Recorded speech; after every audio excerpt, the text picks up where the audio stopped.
কোচবিহার জেলা ক্রীড়া সংস্থা পরিচালিত ইন্টার স্কুল ভলিবল চ্যাম্পিয়নশিপ টুর্নামেন্টের শুভ সূচনা হলো কোচবিহার রাজবাড়ী স্টেডিয়ামে। এই ভলিবল টুর্নামেন্টে পুরুষদের 15টি দল এবং মহিলাদের 7টি দল অংশগ্রহণ করে। প্রতি বছরের মতো এবছরও এই ভলিবল টুর্নামেন্টের আয়োজন করা হয়েছে। এদিনের এই প্রতিযোগিতার শুভ উদ্বোধন করেন জেনকিন্স স্কুলের প্রধান শিক্ষক প্রিয়তোষ সরকার।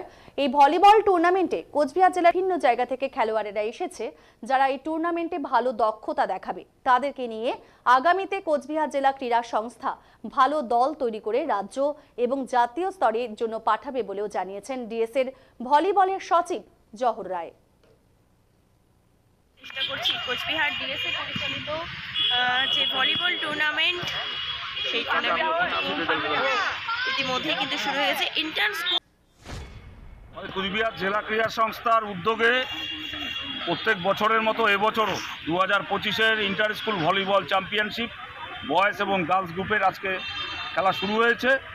তো বয়েজ গ্রুপে 15টা টিম এবং গার্লস গ্রুপের 7টা টিম, সর্বমোট 22টা টিম নিয়ে আমাদের এই টুর্নামেন্ট।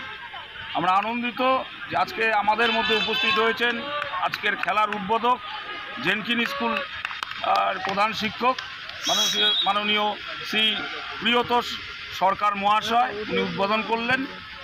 আমরা ডিএসের উদ্যোগে বরাবরের মতো এবারও সচেষ্ট যে বিভিন্ন প্রত্যন্ত গ্রাম অঞ্চল থেকে আমরা প্লেয়ার তুলে নিয়ে এসে আন্ডার 14, আন্ডার 16, আন্ডার 18 এবং সর্বোপরি সিনিয়র দল গঠন করার যে আমাদের উদ্যোগ, সেটা আমরা চালিয়ে যাচ্ছি। ডিএসের প্রচেষ্টায় সকলকে নিয়ে সফলভাবে খুদে ভলিবলারদের উন্নতি করে তাদের মধ্যে থেকে বেছে আমরা সমস্ত টিম শক্তিশালী দল গঠন করব, যাতে তারা জেলা, রাজ্য এবং জাতীয় লেভেলে খেলতে পারে।